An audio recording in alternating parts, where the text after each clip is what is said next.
Is the Greens' commitment to open democracy damaging their ability to fight the good fight? The Greens are under fire once again in the mainstream media, with everything from scaremongering fan fiction to misinformation about their policy proposals. In particular, papers are reporting that a policy proposal was put forward to take away police tasers and pepper sprays. This has caused uproar among the media, who regard it as an attack on the police. LBC published an article which stated, Greens branded mad after calling for police to give up tasers and pepper spray. The policy proposal says the party should pledge to withdraw lethal tools and tactics, e.g., tasers, pepper spray, from police and should reduce reliance on police with the aim of eliminating this reliance. I was actually asked to go on GB News earlier today to talk about this, but I would have had to defend the policy proposal, and I don't really agree with it. I didn't really want to do that. And I said, look, I think you're going to have trouble finding people who are gonna defend it, because the problem is that anyone can submit a policy proposal. It only takes one person to submit a motion like this, and then the media latches onto it and pretends that it's the Green Party proposing the motion. It's not the Green Party proposing the motion. It is one person who has proposed a policy. Just because a policy is proposed by a single member doesn't mean that it becomes policy or even gets debated at conference. The policy proposals get prioritized, and the odds are, they get put in order of priority. I explained that badly. The policy proposals get put in order of priority, and the odds are that this one will be fairly low down the priority list. It's quite likely to be thrown out without ever being heard at conference. But the media has, of course, latched onto it, and James Hansen on LBC was on the bandwagon talking about vague allusions to madness. The Zach Polanski could end up in government. The Greens, if they've got, 10 to 20 MPs, even if they've got only 5 or 6, that could make all the difference. You could have Zach Polanski in an Andy Burnham or Labour-led cabinet. That is balmy. That is dangerous. Zach Polanski posted this same clip and said, same journalist was questioning if disabled people are really disabled on the Jeremy Vine show this last week. These people who just churn out smears to protect the billionaires day in and day out. Change is coming. So I'm going to add a little bit of context to that, because James Hansen did actually respond and said, and I haven't got a graphic for this, so apologies, I'm just reading from my phone. Both the Greens and Reform seem to believe that any scrutiny of them or criticism is an illegitimate smear. It is such infantile politics, no wonder they're both dropping in the polls. That was James Hansen's response to Zach Polanski there. Curtis, what do you make of these continual attacks on the Greens, and what do you think the purpose is? Well, I mean, James Hansen's tweet saying that, this is the reason why Reform and the Greens are slipping in the polls, because it's infantile to, attack the corporate media. That's not why. The reason why the Greens have lost support is simply because of Andy Burnham. We all predicted this, by the way. We're all riding that wave. Of course, the Greens' job is to sustain that attack on the Labour Party. One, because the biggest reason why people left Labour to the Greens is Gaza, but also whether he's going to be sufficient on the economy. And crucially, the fact that Andy Burnham is to the right of Keir Starmer on climate change, which is mind-boggling to me. He wants to, open up North Sea for drilling. So these three big issues, economy, which I think Andy Burnham is at his strongest, won't go far enough, but he's obviously, appealing to people. When it comes to Gaza and climate change, the Greens can really hammer them. So it's not because Zach Polanski is calling out the media for being bullshit. In fact, part of the Green Party's popularity was Zach Polanski calling out the bullshit on the media. I mean, that famous clip of Zach Polanski on ITV with bare balls. And he said, this is why people hate the media. You don't get to 230,000 subscribers, members. Subscribe. That's a very successful YouTube channel. Yeah, the Green Party. Members without being bolsterous and aggressive. That's not the reason why. He's also doing that centrist slot, which is like, whoa, the left and right are doing the same thing, therefore it's the same. Look, Hansen didn't actually give any critique, right? That video clip he showed, he goes, it's balmy. I don't mind when a journalist critiques policy, because in a minute, I'm going to heavily critique this, okay? I've got a spicy take.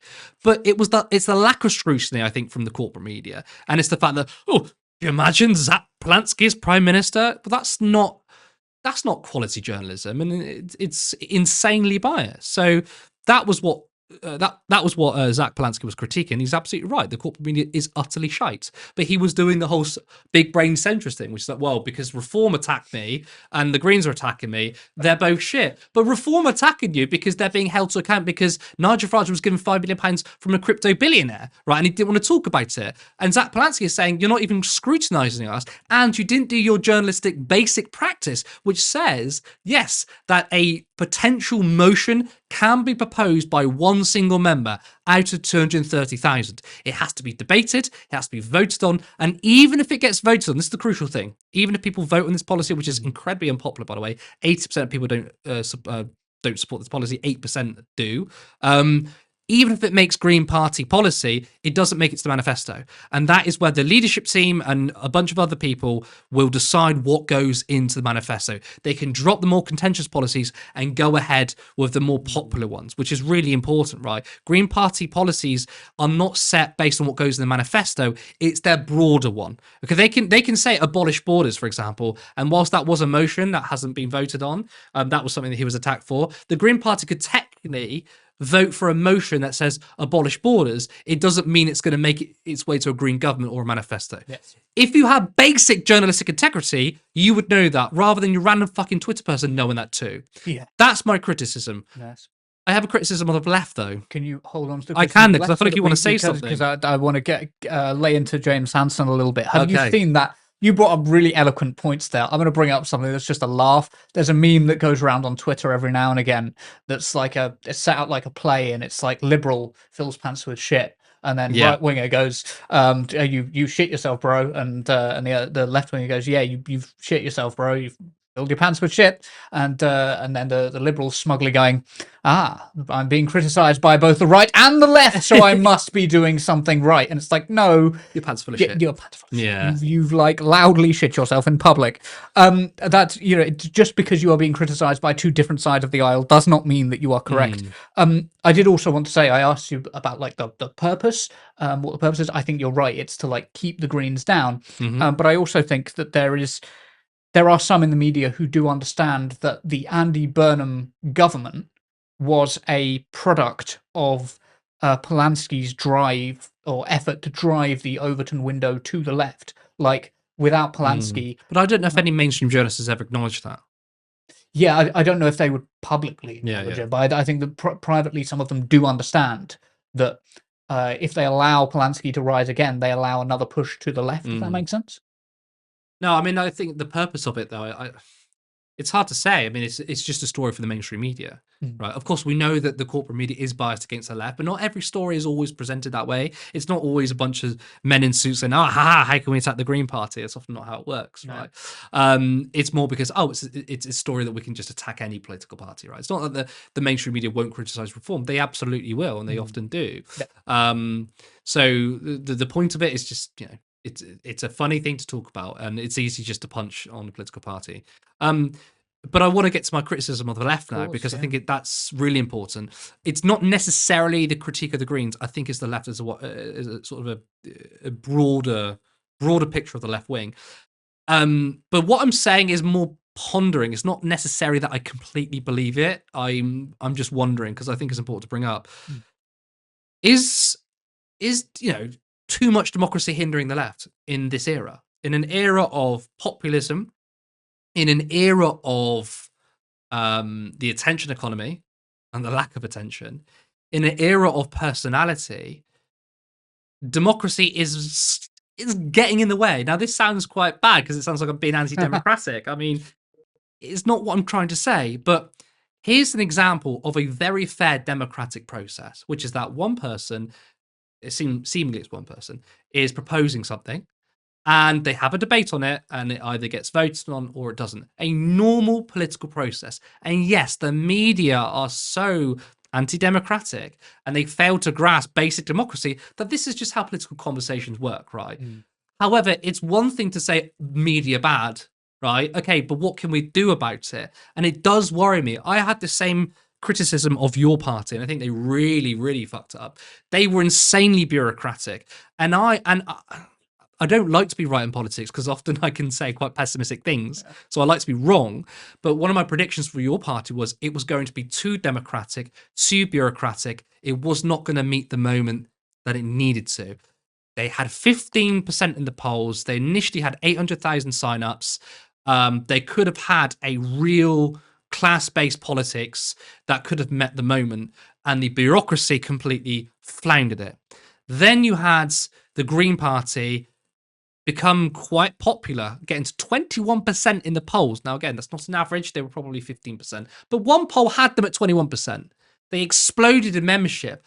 And because Keir Starmer was so inept, unpopular, the Greens were meeting that moment. Now, of course, it's not their fault that Andy Burnham is now Prime Minister. They have to, go back to the drawing boards. But things such as the media picking up on a deeply, deeply unpopular policy, does that mean that the left are embracing too much democratic systems in an era in which it doesn't command it? Right now, I'm wondering, do we just need a socialist party, a socialist democratic centralist party? You have your internal private debates, right? You make sure that none of it gets out, and you fight like hell within it, and then you fucking agree on this, and that is it. And if those don't get on board, you fuck them off at the movement. And you basically say, look, it's not a completely anti-democratic process. You democratically come to a decision, but that's it. It would be wonderful to live in a world where political parties could have open policy debates. That should be healthy. But in the reality we live in, I don't think it works. Now, again, people could say, but it's important we defend democracy. I understand that. But there are forces that want to rip up even just the liberal democracy we have, which is obviously liberal democracy is a democratic deficit. It is not a good system. We want to have a better system. But we have the likes of Reform and others that are going to bring in far more stringent authoritarian policies. And it does worry me that, debating, let's be honest, incredibly unpopular policies and then getting dragged through the media through it seems like almost an unforced error.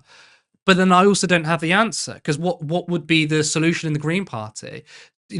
Does it mean that, okay, you have to have 1,000 backers for a motion to then be debated? Well, then, you know what? The media will just say, well, I mean, a motion where Kill All Puppies got 10 votes in the motion and they run with it, whatever it is. The media's always going to find a thing. I'm not suggesting that any Green Party men want to kill puppies, by the way. But I just worry that is there a lack of left-wing action, which is that, look, we just need to be unified on something and we take it to the people. Is open democracy hindering us? And it scares me to say that maybe it is. I don't know that the point you're making is necessarily an anti-democratic one. I think when you say too much democracy, what you mean is actually not structured enough democracy. Thomas Paine, in his it was The Rights of Man, when he was writing a response to Edmund Burke, this was during the French Revolution, famously said something along the lines of, a constitution is to democracy what grammar is to language. Yeah, it helps shape the language into something readable. Like mob rule is not more democratic than a parliamentary system. Exactly. Some people would think that's the case, but it's not. Yeah, the same way that language, if we were to use it without any kind of structure, would just become gibberish. Yeah, it's not. It would work. We could do it, but eventually it just devolves into gibberish. It doesn't make any sense. And I think that is part of the question that we face here. I'd also point to, obviously, in one of the previous stories that we've covered tonight on this show, we looked at the way that Reform have announced their housing policy and their policy on student loans. The way that Reform announces policy is handing it to the press, knowing that the press will announce it to the world. And I think that tightly controlled policy messaging is something that the Greens need to learn from. And Zach Palancy started to do this a little bit, to his credit. the Greens need to do more press conferences and say, okay, well, our official policy will be announced to the press at this date, this time, and that is what the policy will be. Because then there's a very easy answer for proposed policy. It's just, well, you will find out what our proposed policy is at the at our press conference. But the difficulty thing here, though, if Zach Plansky says, okay, I'm going to do a press conferences on policing, Yep. and then says we are going to make sure that they absolutely, have tasers or whatnot. They'll be like, yeah, but what if there is a democratic process still happening and it gets voted on and it gets into the manifesto? The leader is contradicting. Sorry, I'm not saying that they. I'm not saying that they should do a press conference on this specific issue. What I'm saying is that once so Zach Polanski can say our specific policy will be announced on the let's say the conference is in October, and he gives a press conference in November, or maybe a series of press conferences. The crisis, the crisis in our supermarkets on food poverty, announcing the policies around that. The crisis for the climate, announcing policies about that. Declaring a national emergency of cost of living, or of fuel prices, and then announcing the policies about that. Framing it in the same way that reform does, an alarmist thing that the media can latch onto, make it something that when they did their climate conference, it did make the rounds in the media. Exactly. However, the slight caveat there is the media still want to run these kinds of stories in which, removing tasers from the police will have no institutional power in the Greens. I'm pretty confident it would get voted in favour of, right?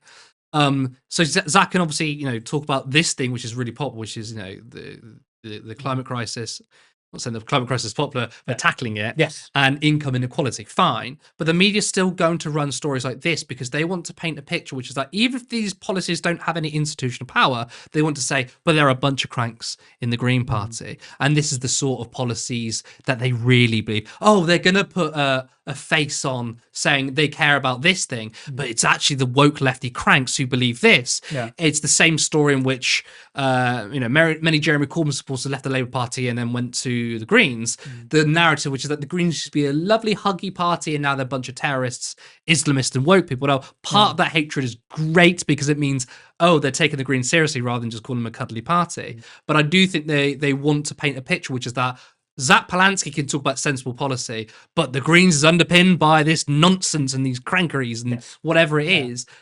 That still is going to do some damage, unfortunately. And I think maybe you do make a good point about keeping the motions private, strictly private, maybe having an increase in the number of people that you have to even put forward a motion in the first place, I want to see something like that. But also making sure that it's a secret motion until conference, so you can't know until but I suppose that creates problems because then people can't prioritize the policies which are important. It's a difficult thing to I'm in not the here. Current media environment, though. I'm not here suggesting what the Green Party should do. I don't know all the internal structures, and I have more questions than answers. And that's what I say. It's not necessarily a Green Party issue. I think it's the broader left issue. Is that is open democracy? Is that hindering us in a moment in which it's like people are almost calling for more authoritarian leaders? It sounds awful to say. I don't think you're calling for more authoritarian leaders. Strong men.